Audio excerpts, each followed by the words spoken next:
கர்த்தருக்கு பிரியமானவர்களே, நம்முடைய ஆண்டவர் நம்மோடு கூட இருந்து நம்முடைய வாழ்க்கையை வழிநடத்துகிற விதத்தை நாம் அறிந்து கொள்ளும் பொழுது நம்முடைய வாழ்க்கையிலே ஒரு குறைவு இருக்காது.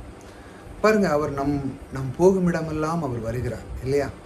நாம் ஜெபித்து செல்கிறோம், ஆண்டவரே நான் போகும் இடமெல்லாம் நீர் வருகிறது, அதற்காக நன்றி. நான் போகிற போது உம்முடைய சமூகம் எனக்கு முன்பாக இருக்கிறது. நான் என்னுடைய வாழ்க்கையிலே என்னுடைய வாழ்க்கை எல்லாமே உமை முன் வைக்கிறேன் என்று சொல்லி நாம் ஜெபிக்கிறோம் இல்லையா? எல்லா காரியத்திலும் நாம் ஜெபிக்கிறோம். இப்படி நாம் ஜெபிக்கும் பொழுது அவருக்கு நாம் அதிகமாக இடம் கொடுக்கும் பொழுது நம்முடைய வாழ்க்கையிலே அதையெல்லாம் சரியாக செய்கிறார் இல்லையா? நீங்கள் பாருங்கள், நீங்கள் ஒரு இடத்துக்கு தூரத்துக்கு போயிட்டு வரும்போது என்ன நடக்கு? ஆண்டவரே நான் போக்குவரத்தை ஆசீர்வாதம்னு சொல்லிட்டு திரும்ப போயிட்டு அவ்வளோ தூரம் போயிட்டு 6 மணி நேரம் 7 மணி நேரம் பிரயாசம் பண்ணி மறுபடியும் உங்கள் வீட்டுக்கு வாரீங்க.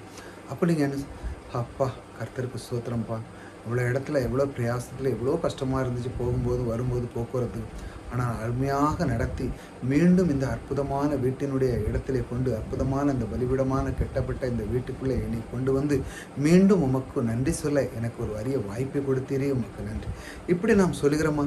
இப்படி பழக வேண்டும். இப்படி பழகும் பொழுது என்ன நடக்குன்னா, கர்த்தர் உங்களுக்கு கூட இருந்து இன்னும் அதிகமான ஆசீர்வாதத்தை அவர் உங்களுக்குள்ளே அழைக்கிறார். என் பிள்ளை இந்த அளவுக்கு இருக்கிறான்னு ரொம்ப கஷ்டப்படுறானா, அப்போ அவனுக்கு இந்த மாதிரி போல அவனுக்கு ஒரு கார் கொடுப்போம். கார்லேருந்து அவனுக்கு வேறெல்லாம் இன்னும் அதிகமான ஆசைகளை கொடுக்கணும். ஒன்று ஒன்றா அவர் கொடுக்க ஆரம்பிக்கிறார். எப்பொழுது நீங்கள் அவர் வாஞ்ச இருந்து அவருக்கு நீங்கள் நாடும் பொழுது அவர் அதை அறிந்து கொள்ளார். இப்படி தான் அவர் வழி நடத்துகிறார். அதை நீங்கள் அவரோடு லயத்து இருக்கணும். ஒவ்வொரு நாளும் நம்முடைய வார்த்தையை கவனிக்கும். பாருங்கள், கிறிஸ்துவுக்குள் எப்பொழுதும் எங்களை வெற்றி சிறக்க பண்ணி, பாருங்கள், கிறிஸ்துவுக்குள்ள இயேசு கிறிஸ்து நாமத்தில் தான் நம்ம சொல்கிறோம் இல்லையா? ஒரு ஜெபம் பண்ணி முடிஞ்சாலும் அதை தான் சொல்கிறோம்.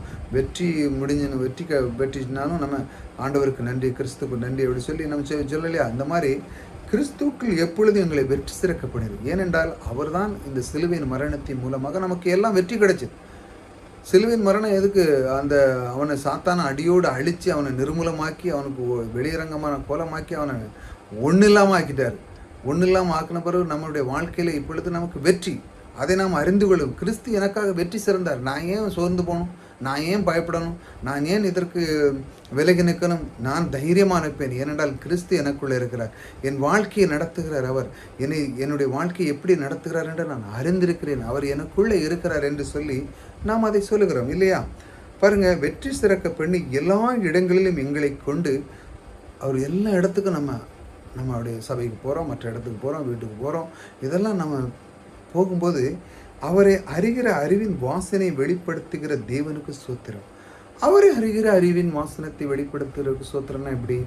பாருங்கள், இப்போ நீங்கள் ஒரு இடத்துக்கு போகிறீங்க, ஒரு சொந்த பந்தத்துக்கு போகிறீங்க, உங்களுக்கு நல்ல வசதி இருக்குது, நல்லா இருக்கீங்க, வாகனங்கள்லாம் கொண்டு வரீங்க, உங்களோட பேச்சு நன்றாக இருக்கிறது, மற்றவர்களுக்கு புண்படுத்தாமல் தேவனுடைய வார்த்தையை கவனித்து அதனோடு லயித்திருந்து தேவனோடு இருக்கும் பொழுது இப்படி இருக்கீங்க. உங்களுடைய வாழ்க்கை நீங்கள் இப்படி இருக்கீங்க, உங்கள் பிள்ளைகள் இருக்குது, உங்களுக்கு பிள்ளைகளுக்கும் நல்லா எல்லாருக்கும் ஒபே பண்ணுறாங்க, இப்படி எல்லாருக்கும் ஒரு ரெஸ்பெக்ட் கொடுக்க, இப்படி நீங்கள் இப்படி போயிட்டு இருக்கும்போது என்ன நடக்க பாருங்கள்? உங்கள் குடும்பம் கிறிஸ்துக்குள்ள அழகாக லயத்தில் இருக்கும்போது என்ன நடக்க பாருங்கள்?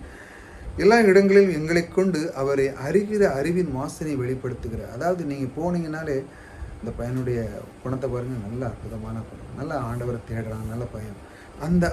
அந்த வாசனை வெளிப்படுத்துகிற தேவனுக்கு ஸ்தோத்திரம். நம்மளை அந்த அளவுக்கு தேவன் வெளிப்படுத்துகிறார். ஏனென்றால் நம்ம அந்த அளவுக்கு தேவனுடைய வார்த்தைக்கு இருக்கிறோம், தேவனோடு இருக்கிறோம், தேவனுடைய வார்த்தை கேட்குறோம், அவருடைய பிரசன்னத்தை அதிகமாக உணர்கிறோம், அவருடைய வார்த்தை தியானிக்கிறோம், அவருடைய கீர்த்தனம் பண்ணுறோம், இப்படி நிறைய பாடலாம் பாடுகிறோம். இப்படிலாம் அவரோடு நம்ம இருக்கும் பொழுது என்ன நடக்குது? நம்ம உள்ளம் நிறைந்திருக்கிறது. நம்ம உள்ளத்திலே அவருடைய வார்த்தை நிறைந்திருக்கும் போது என்ன நடக்குன்னா, அது கண்டிப்பாக வெளியே வந்துடும். ஏன்னாடா, நீங்கள் எப்போ எங்கே போனீங்கன்னாலும் சரிதான், உங்களுடைய உள்ளத்தில் நிறைஞ்சு இருந்துச்சுன்னா கர்த்தருடைய வார்த்தை கண்டிப்பாக வரும். சும்மா ஏனத்தானெல்லாம் பேச மாட்டீங்க. யார்கிட்ட பேசுனீங்கன்னா கர்த்தர் உங்களோட கூட இருக்கிறாங்க, நீங்கள் கவலைப்படாதங்க, கர்த்தர் உங்களுக்கு எல்லா விதத்திலும் அவர் கூட இருந்து உங்களை நடத்துவார். இப்படி சொன்ன உடனே உங்களுக்குள்ளே இருக்கிற அந்த வாசனை, அந்த அன்பு, அந்த கிருபை, அதான் தேவன் சொல்லுகிறார். அவரை அறிகிற அறிவு, நாம் அறிந்திருக்கிறோம்ல, அந்த அறிவு என்ன நடக்கும்?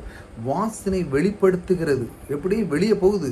தேவனுடைய வார்த்தை பிரசன்னம் போது பாருங்கள், அந்த தேவன் இதை கொடுத்த அந்த தேவனுக்கு ஸ்தோத்திரம். பாருங்கள், இப்படிலாம் தேவன் நம்ம வழி நடத்துகிறார் பாருங்கள். நீங்கள் அந்த தேவனுக்குள்ளே அது வரும்பொழுது, தேவன் உங்களை வெளியே கொண்டு வந்து மற்றவர்களிடத்தில் நீங்கள் இருக்கும்போது, நீங்கள் ஒரு வாசனை திரவியம் போல், எப்படி வாசனை திரவியம் வீட்டில் இருந்தோடனே எவ்வளோ சந்தோஷம் மகிழ்ச்சியாக இருக்கும். அதேபோல் நீங்கள் ஒரு வீட்டுக்குள்ளே போனோடனே, வாங்க சித்தப்பா, பெரியப்பா, அண்ணன், அக்கான்னு போனோன்னு நீங்கள் போகணும். சில பேர் ஏன்டா வந்தாங்க அப்படிம்பாங்க. சில பேர் வந்தாங்கன்னா அவங்களுக்கு ஏற்கனவே ஆயத்தமாகி அவங்களுக்கு சாப்பாடு, மட்டன், சிக்கன் எல்லாமே வாராங்கன்னா அவங்களுக்கு ஒரு பெரிய ஒரு மரியாதையே இருக்கும். அந்த வீட்டில் உள்ள அன்றைக்கி எல்லா துணிமணியெல்லாம் அங்கங்கே கிடக்கும். ஆனால் அவங்க வராங்கன்னு வச்சாங்களாம், பெரியப்பா வராங்க, சித்தப்பா வராங்க அப்படின்னு சொன்ன உடனே அந்த வீடு அந்த நீட்டாயிரும். பாருங்கள், நீங்கள் போனோடனே அந்த இடத்துல தேவனுடைய கலை உருவாகிறது. அப்படி தேவன் உங்களை வழி நடத்துகிறார் பாருங்கள். எப்படிலாம் நம்முடைய தேவன் வழி நடத்துகிறார் பாருங்கள். ஆகையால் இந்த கிறிஸ்துக்குள்ள அந்த வெற்றி, அந்த அபிஷேகம், நம்முடைய ஆண்டவர் நமக்கு கொடுத்த அந்த அபிஷேகத்தை பாருங்கள், இவ்வளோ அற்புதமான அபிஷேகமாக இருக்கிறது. நமக்கு தருகிற அந்த ஞானத்தை, அறிவை கொடுக்கிறார். நமக்கு அறிவை தருகிற அந்த தேவன் பாருங்கள், நம்ம எப்படியெல்லாம் கையாள வேண்டும், எப்படி இருக்க வேண்டும், எப்படி பெற்றுக்கொள்ள வேண்டும் என்று அதை நமக்கு கற்றுக் கொடுக்கிறார் பாருங்கள். இந்த மாதிரி நீங்கள் தேவனுக்குள்ளே இருக்கும் பொழுது, இந்த உங்களுக்குள்ளே இருக்கிற அந்த வாசனை, அந்த அறிவு, அந்த ஞானம், இதைத்தான் அவர் சொல்லுகிறார். நீ எப்படி பேசுகிறார், எப்படி இருக்கிறார், நீ வீட்டுக்கு போகணுன்னு சில பேருக்கு சும்மா இருந்தாலும் கடக்கடான வீட்டுக்குள்ளே போயிடுவாங்க. ஆனால் சிலவங்க அப்படி இல்லை.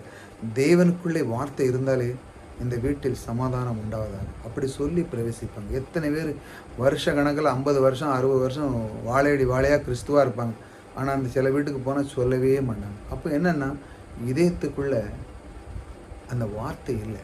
தேவனுடைய வார்த்தை இன்னும் நிறையலைன்னா, சும்மா ஏதோ கிறிஸ்துன்னு கடமைக்கு போகிறாங்க பஸ், அவ்வளோதான்.